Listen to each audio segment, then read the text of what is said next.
search, so I would ask all board members between this meeting and our next month's meeting to bring any information you have about it for the consideration of the removal of this license. Permit, I'm so sorry, I misspoke. And with that being said, anyone or salon that already is in possession of this permit would be grandfathered in, so.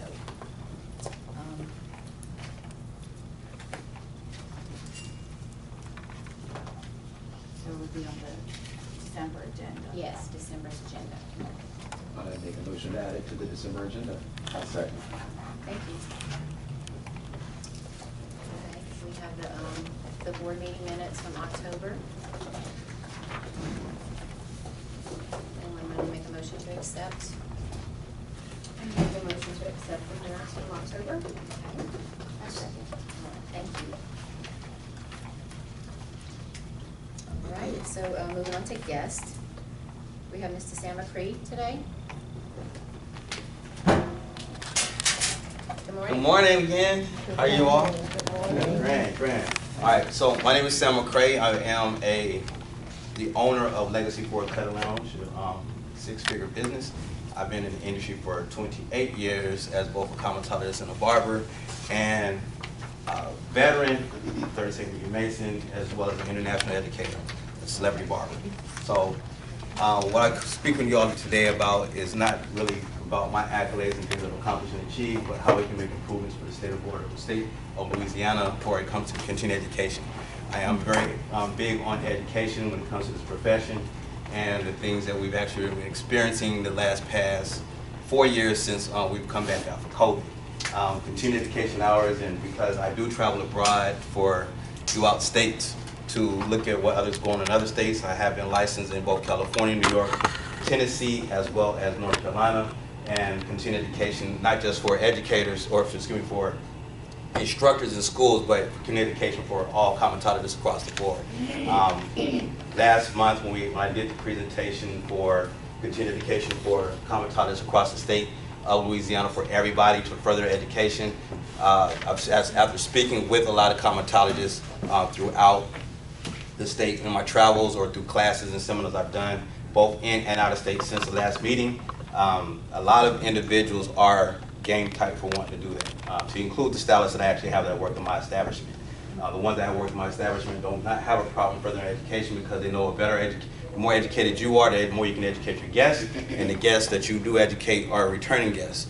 As we have seen in most salons, and being a salon owner, there has been a decline in what we've been seeing, like chairs spin around, or the chairs not continue to spin. And so I wanted to make for a effort to not just speak on passing something to move forward, but to put motion to what it is I have to speak on. So what I have presented here is a projection for a state board. You might want to pass this around, catch that one myself, hold on to one.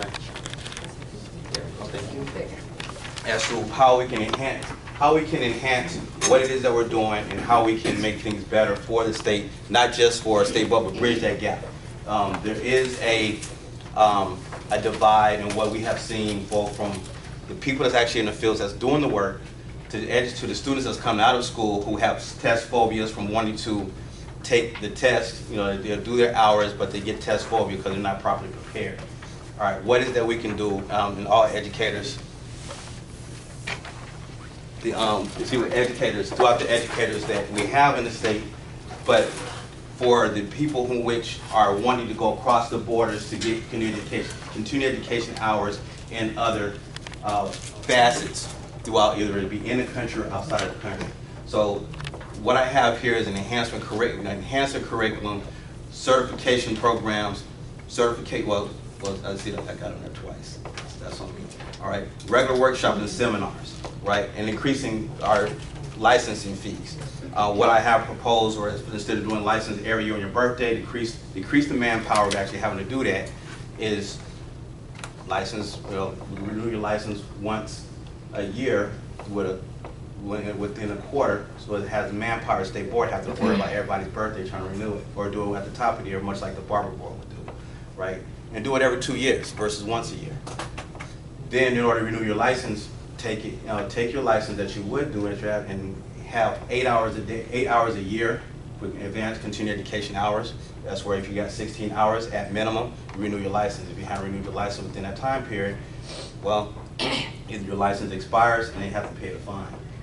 I think it's a win-win for everybody if everybody has leveled themselves up. If we further our education and we're considerably the cornerstones of the community, then if we're doing it, we'll hold our children responsible for wanting to further their education as well, far from beyond where we're currently sitting. We just recently went up from 48 in education to 41st in education. I think that's a step in the right direction from K1 through 12. But if we continue down that path of our continued success, we can continue to build this state right here, and we look forward to actually having manifest a better state when it comes down to dealing with education if it's starting with us. And then we don't have to worry about having bills passed on us and legislation if we're doing our due diligence as far as education is concerned. Right? So if we can move to motion, I know there was people that was in favor, that was on board, that wanted to move to motion. The last time I was here, I'm speaking on it, but I would like to see if we can put some action towards what it is that we're asking of today. So we can not just project it into 2026, but this is something we can move forward in with 2025. I do have a curriculum that's put together that can actually help advance us. That's already that's been where a team of people, that's school owners as well as entrepreneurs, 8-figure income earners that actually help me work with this project to make sure that we actually get it done. It has been proven to work in other states. I would like to see it work here as being a licensed barber and hairstylist that's in this state right here, in the great state of Louisiana. All right, so if I had any questions that might want to be projected towards me, or if not, I yield. Anyone have any questions? Well, I think it's a good suggestion that you proposed to us, but at this time, we will have to go into session and discuss a little bit more of it when you talk about licenses of the schools. I mean, licensed kids that have to get licensed. But other than that, I think it sounds good. We have to see, can it work for us here? Absolutely. And so, and with that being said, there is a lot of polarity, and a lot of polarity states that for every action there's an equal and opposite reaction. So there's so in my establishment I have this SW4 that I like to go by, and it's the some will, some won't. Someone's waiting, so what? So based off of how someone else might view this, that's where it's a plus, or some might view it as being a negative. It's a way as to where it'll generate the establishment, it'll generate the hairstylists more income, State Board more income, and reduce the manpower, and it'll actually increase manpower to State Board because we have more revenue coming through.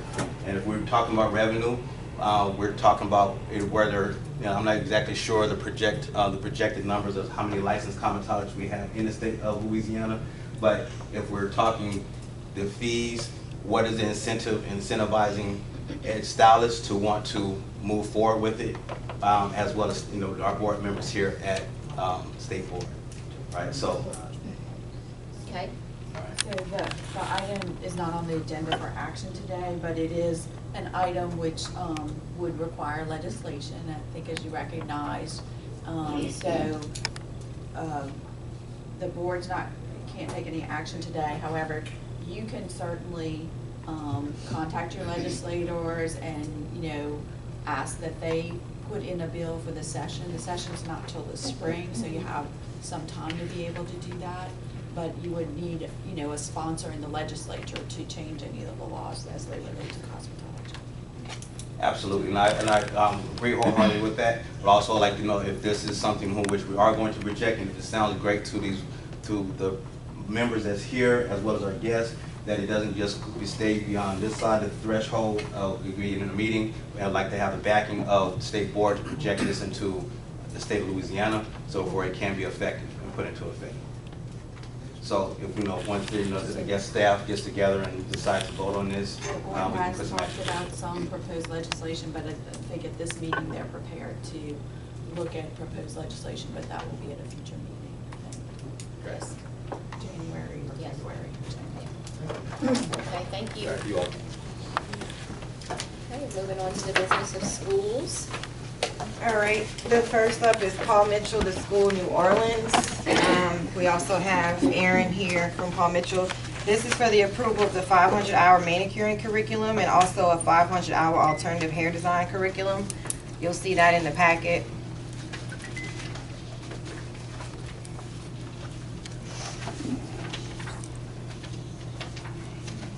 They do have adequate staffing as well as space in their facility.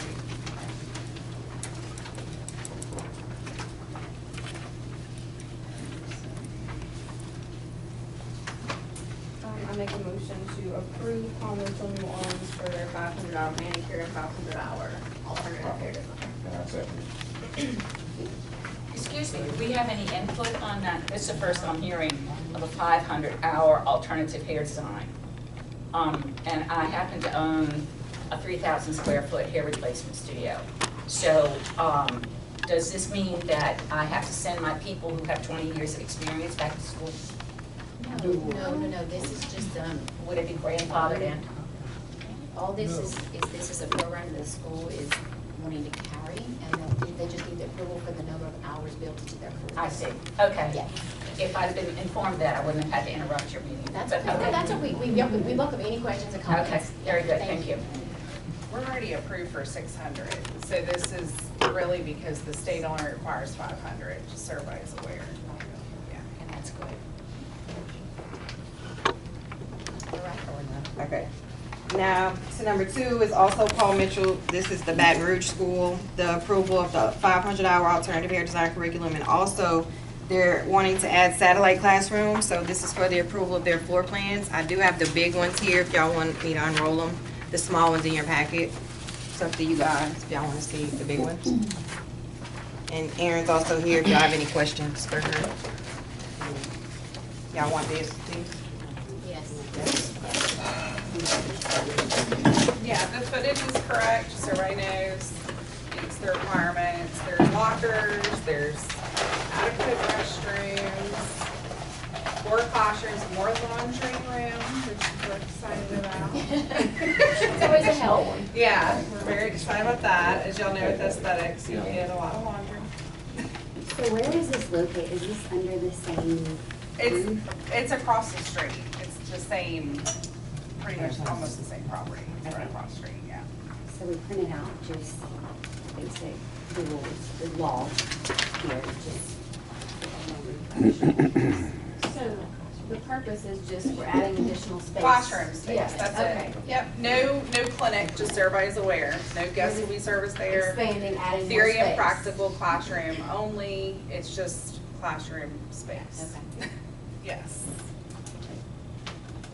Congratulations on needing more space. Yes, thank you. Well, I move that, approve this. Second. All in favor?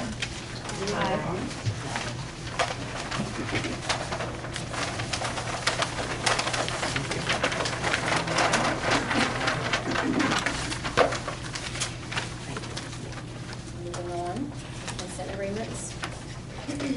Yes, good morning. We have a handful of consent agreements for your consideration today. The first one is Jira Singleton. Ms. Singleton received a violation on March 15th, 2024, related to operating a cosmetology salon before the salon received the appropriate licensure from the board. Ms. Singleton consented to the consent agreement by which she pays a fine of $200 plus cost of $350 for a total of $550 plus a 1-year probation. She has signed the consent and paid the fine. The second consent agreement is related to Lynn T. Troop Dang. Ms. Dang received a violation on July 13th, 2023. She was performing services. She was in the process of applying for licensure by reciprocity from another state, and she was found to be performing services before her license was approved, and therefore was performing services without a license. She consented to the violation and agreed to pay a fine of $200 plus $350 in cost. She does not have a license at this time, so there is no license to place on probation. She has paid the fine and signed the consent. The next two go together, Regal Nails and 2 Win. This is a violation from August 16th, 2023. The salon was found to have a unlicensed worker performing services. The owner, Mr. Wynn, and the salon, Regal Nails, each entered into consent agreements by which they paid a fine of $200 plus cost of $350 for a total of $550 each, plus 1 year probation, and they have both signed and paid the fine. And the last one is Jeffrey McElwain. This is a violation from March 21st, 2024 for operating a salon without a properly registered salon license. Ms. McElwain agreed to pay a fine of $200 plus $350 in cost, plus 1 year probation, and Ms. McElwain has signed the consent and paid the fine. And that's it.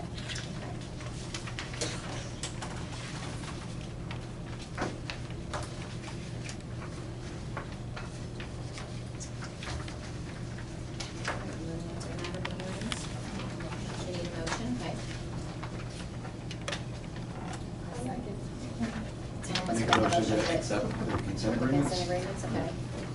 And you will second? Okay. All in favor? Any opposed? Okay, moving on to the next section for the hearings. Okay, so it's, under the topic of hearing, but it's declaratory, as we explained at the last meeting, there were 5 requests for declaratory orders received, and, I have communicated with the boards that submitted it. One of them is here present today and can, make any comments she wishes. But there was no intent to really have a hearing. It was submitted on the basis of the written, materials that were sent in. Because the declaratory order is a little bit different from what we normally receive to interpret our rules, I am a little bit, the procedure needed to be looked at a little bit. So at the last meeting, you all approved to request an Attorney General's opinion on, relative to these orders. I have drafted and intend to send today, if it meets with the board's approval, a request for a declaratory order as to the procedure that the board needs to use to review this declaratory order, because it does not relate to the practice or the scope of practice for cosmetology. It relates, as you all know, as to whether recent jurisprudence by the Supreme Court requires a jury trial for a fine in excess of $20. So generally under the Administrative Procedures Act, what the board has to do if the validity of a rule is questioned is to review the process by which the rule was adopted. This is a pretty old set of rules. So to review the process, we'd have to pull the agendas and the information that was, the process, and it, went to the register. It was promulgated prior to the Occupational Licensing Review Commission. So we will pull together all of those records for you all to review at the next meeting. And then I would like to see clarification as to the board's jurisdiction to interpret rules and or laws based upon a constitutional issue. So if the board approves that, I would send a request today and request expedited treatment of that opinion, an expedited request. Your rule, the board has a rule that allows 60 days to hear or have the presentations regarding the declaratory order, and then 30 days to rule. So it was set for today, which was within the 60-day window. So that gives you 30 days to your next meeting to issue an order. I have requested the plaintiffs to grant us an additional 30 days so that we make sure we have time to get the opinion back from the Attorney General's office. I have not received a response to that request. My request is that we get some additional guidance from the Attorney General as to the scope that our opinion can address. I'll make that motion to request more information from the Attorney General. All in favor? Aye. Any opposed?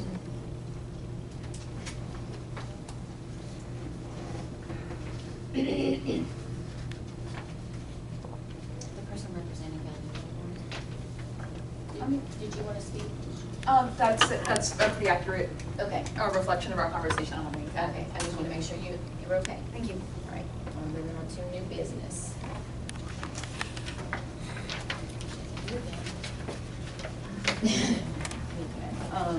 That's executive director.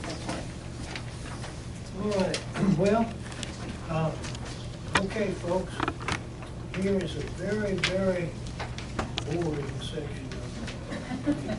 So this is going to be meant for you to turn to the proposed budget for next fiscal year. And we will go over the budget. I will just say, and I think I've mentioned this to you at the last meeting, that for the last 4 years, we've had standstill budgets, of course, because we've had no new revenues, and we're just having to do very necessary work without repairs, without doing anything new. So it's, and it's gonna stay like that until we're able to raise these fees at some point in history.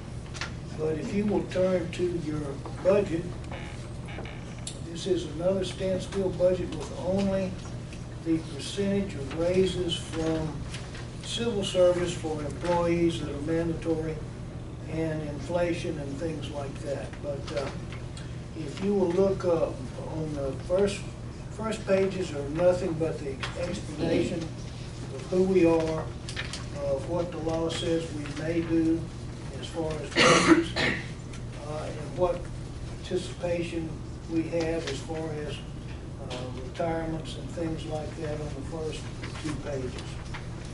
On page 3, if you look, this is a summary statement of the actual budgeted means of financing for the year shown. So we have the actual year from last year, 2024. We have the current year budgeted for this year. Then we have the projected budget that we will ask you to pass for today. You will notice that all of your license fees and everything that we collected for 2024 actual is $2,055,574. The current year budget, we are looking to is revenues for $2,188,000. And then for next year, we are proposing that with, unless we have another series of terrible flus or things that keep people at home wearing masks and not riding in their cars, that we will project, we will do more licensing, and that our budget will be, receivables will be $2,225,000. Now, on page 4, if you look, these are your expenses. They are down in categories. Looking at salaries of the entire, everyone here, plus all of the inspectors. Last for the actual, it was $1,589,637. This year, our proposed budget is $1,705,212. And next year, we are looking at the increases that are automatic and necessary through civil service, which is $1,834,091. The operating expenses last year were $257,283. We projected this year $300,000, and we project for next year $300,000. On all total professional services, $138,231. This year the budget is $157,000, and it's the same for next year. All right, so inter-office transfers, $22,825. This year budget $15,000. Next year $24,000. So that total expenditures would be from last year, which is $2,187,712, would be $2,325,591. We have not going to have any more employees, and the fund balance If you look at the fund balance, last year was $787,522. This year we're looking at $835,120, and $835,408 is proposed. And so, other than that, it is a repeat of these things on the next several pages. But so if you would look at this and realize that we are just trying to scrape by here, we're not adding anything. There are no major building repairs, nothing that we can do in that way. So then I will let you look at that for a moment and ask you to give the approval for an additional standstill budget of the amount for next year that would start 1st of June of next year. Our fiscal year runs from July 1st to June 31st. 30th.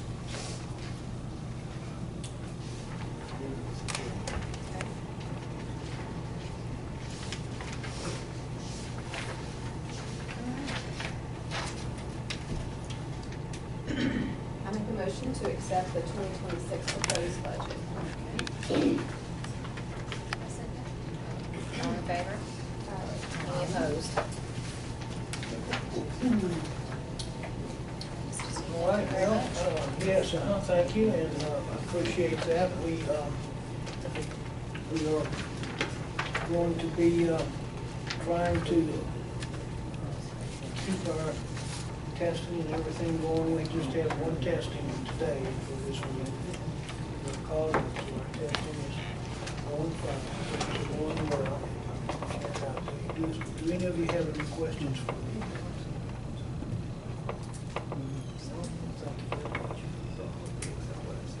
So, just a little side note for myself, we're still taking applications for the task force through the 30th of November, so that we can hopefully discern to pick our task force so that January 1st we can move forward, hopefully, if all goes well. And we are still working on, working with Mr. Butler for the legislature for the increase in fees in the upcoming session this spring. So remember to please reach out to your senators, congressmen, and anybody to get on board in support of this. As you can see by the standstill budget, is much needed. Okay? Just a reminder for you, we still have one hearing piece of litigation. It's, there was Oh, excuse me, I'm sorry. Hey, I have a question. When you're talking about increasing fees, what does that constitute? What does that include? The licenses are renewal fees For stylists?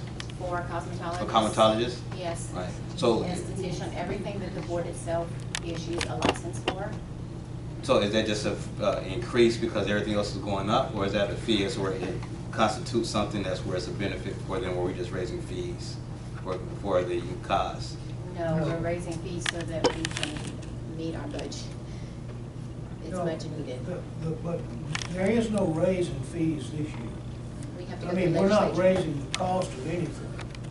This is a standstill budget. All of our fees are sanctioned through the legislature, and we cannot change them unless the legislature changes the particular bill that is written in. So we're just saying that we may have more cosmetologists renewed, more students. If we have more students this year, of course, that's $25 each, and then all the testing. So there is no increase in the fee. Okay. Any other questions? So we still do have one case pending. It's an adaptory case that involves alternative hair design. And there was, can't hear, I'll talk louder. The adaptory case involving alternative hair design is still pending before the Louisiana Supreme Court. So we're awaiting that ruling. If the ruling is favorable to the board's position, then that would end that case.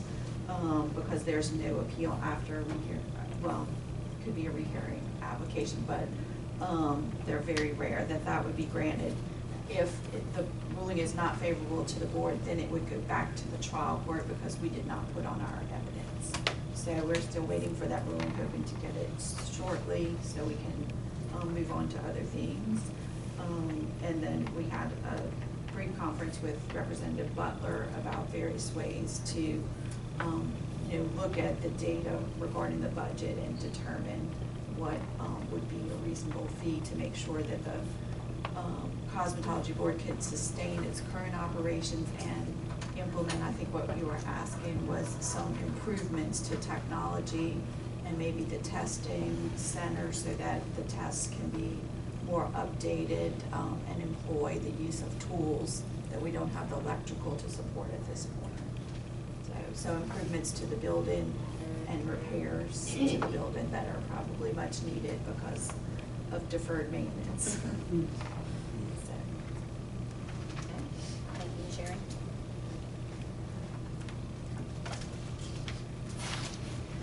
Any questions or comments? Okay. Well, if that's all, then this meeting is now adjourned. Excuse me, and you said any questions, but I was waiting to see if you hit this topic before I interrupted again. That's okay. I have the email that says that y'all are going to discuss whether shampoo assistants could have their separate licenses rather than going into a cosmetology license. So I emailed back, I said, does that mean that it would go like it was back in the day where they didn't have to have any license whatsoever? Or did that mean that they had to apply for a $25,000 course in cosmetology to acquire a $10 to $12 an hour position? Now, as I said before, I have a 3,000 square foot salon. I employ many people, but I can only have 2 shampoo assistants because I only have 7 shampoo bowls, which I think is ridiculous. Over 3,000 square feet, I've got 7 bowls and I can only have 2 assistants. One doing mostly laundry. But I have, and don't say about assistants that these girls can get or people can get to go to beauty school, because I have one right now who's got more licenses probably than all of us in here, including a Wella International license for color. And she, with 2 kids, she's married, she's honest. And she's having to go to school 5 nights a week to get a cosmetology license when she trained under me for 10 years, got her barber's certificate way back when, and does $80,000 a year. So they had to take out a loan, and for her to go to school 5 nights a week with 2 kids, she got a wonderful husband, is all I can say. But how can I take and hire a shampoo assistant and say, you have to have a $25,000 cosmetology license, and I'm gonna start you out at $10 an hour when I train you? You can't do it. So I'm asking that we keep it like it is with the shampoo assistant's license. Ms. Sherry requested your name. Nancy Heyer, Hairstyles Unlimited. We've been in business only 45 years, we'll catch on soon. All right, so I mean, I've seen it for the last 45 years.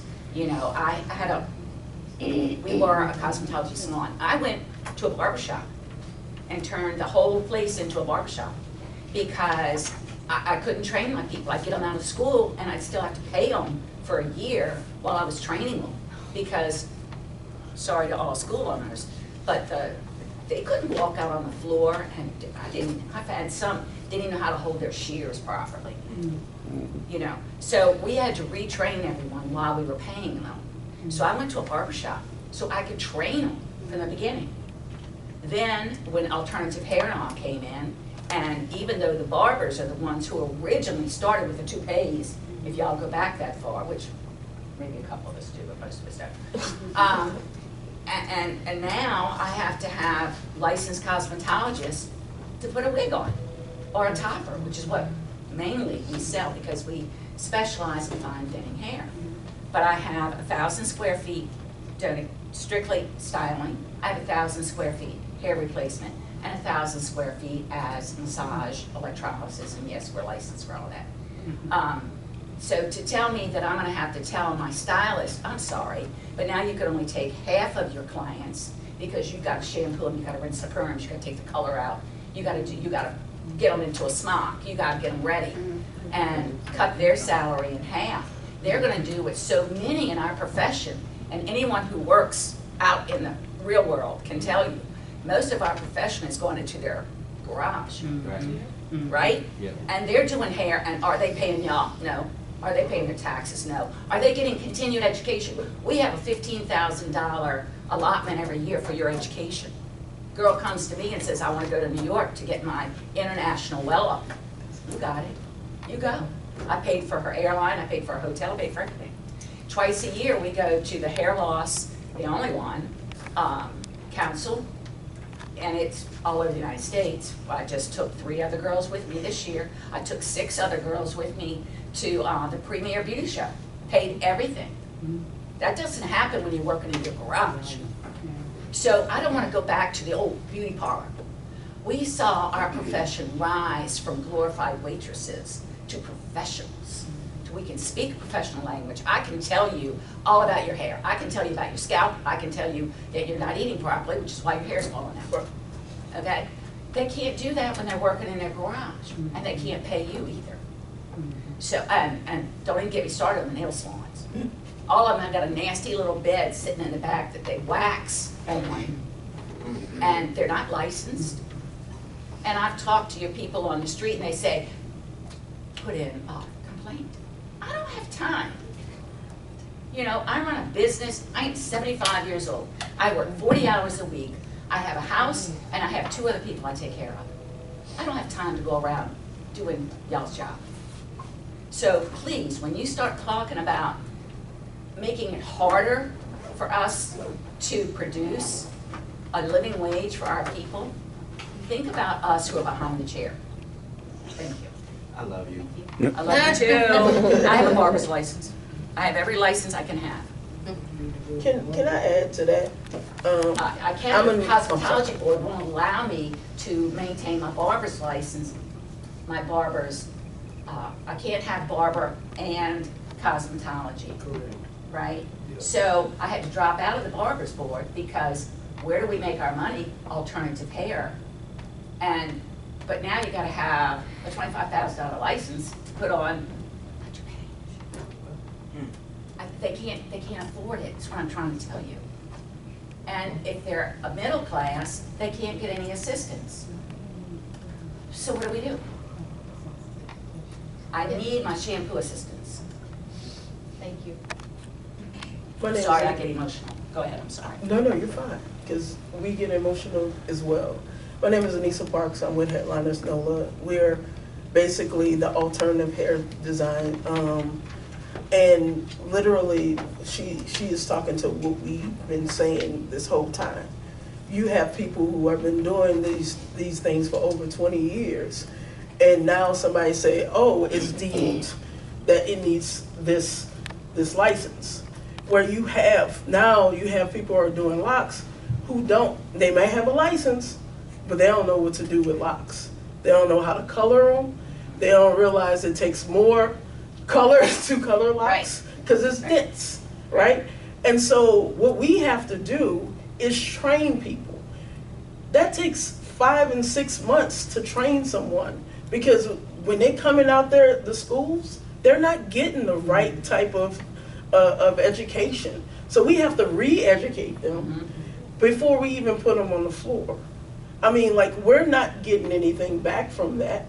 It's like, you know, nobody said, let's talk to the people who've been doing this. Figure out how we can grandfather them in. Because what's going to happen, like she said, they're going to the garage. People are going to go to people they trust.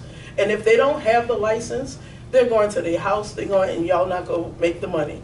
We pay our taxes, y'all give that money, right? As Louisiana, it's not just the licenses, but the taxes that we're not giving, or they won't be able to give, right? And if people are not getting their hair done, we got people coming from Houston. We got people coming from Gulfport. If it's harder to get it done where they are, they're going somewhere else. and the cosmetologists are going to go somewhere else. If they're close to Shreveport, they're going to Texas, right? If they're close to Mississippi, they're going to Mississippi because they don't have any licenses in Mississippi for alternative hair. So when we talk about these things, we need to understand what's around us, because if not, we're going to lose out. Because at the end of the day, the client's going to lose out.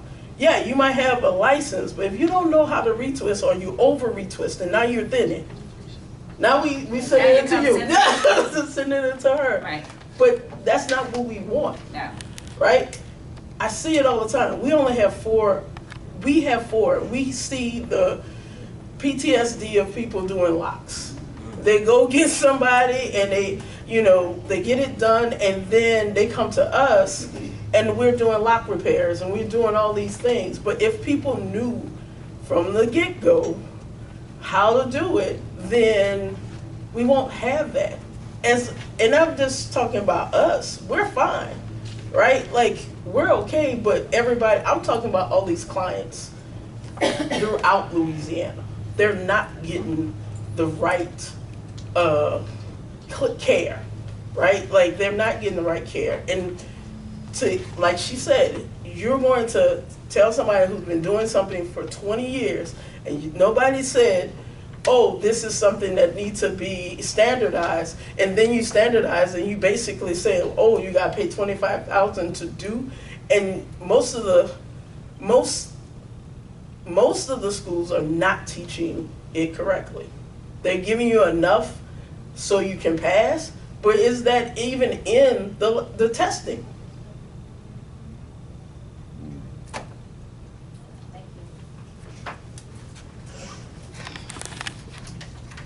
Does anyone else have anything to add? Oh, I'm sorry.